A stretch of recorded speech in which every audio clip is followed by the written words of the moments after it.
Chicken fried rice చేశాను. Taste అయితే సూపర్‌గా ఉంది. మీరు కూడా ట్రై చేయండి. చికెన్ ఫస్ట్ మ్యారినేట్ చేసుకోవాలి. దానికోసం చికెన్‌లో సాల్ట్, అల్లం వెల్లుల్లి పేస్టు, ధనియాల పొడి, గరం మసాలా, కారం, కార్న్‌ఫ్లవర్ వేసి కలిపి పక్కన పెట్టుకోవాలి. స్టవ్ మీద ఒక కడాయి పెట్టి ఆయిల్ వేసి మ్యారినేట్ చేసిన చికెన్ వేసి ఫ్రై చేసుకుని పక్కకు తీసుకోవాలి.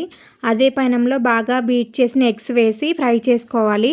దాంట్లోనే కట్ చేసిన అల్లం వెల్లుల్లి ముక్కలు వేసి బాగా ఫ్రై చేసుకోవాలి. తర్వాత cabbage, carrot, capsicum, beans, salt, మిరియాల పొడి వేసుకుని బాగా హై ఫ్లేమ్లో పెట్టుకుని టాస్ చేసుకోవాలి. తర్వాత ఉడికిచ్చిన రైస్ వేసుకోవాలి. దాంట్లోనే red chilli sauce, green chilli sauce, soya sauce వేసి సరిపడా సాల్ట్, మిరియాల పొడి వేసి హై ఫ్లేమ్లో బాగా టాస్ చేసుకోవాలి. తర్వాత దానిలోనే మనం ఫ్రై చేసి పెట్టుకున్న చికెన్ కూడా వేసుకొని హై ఫ్లేమ్లో పెట్టుకుని బాగా టాస్ చేసుకుంటే మనకి రైస్ కూడా చాలా బాగా వస్తుంది. మీరు కూడా ట్రై చేయండి. అలాగే వీడియో నచ్చితే లైక్ చేసి ఛానల్ని సబ్స్క్రైబ్ చేసుకోండి.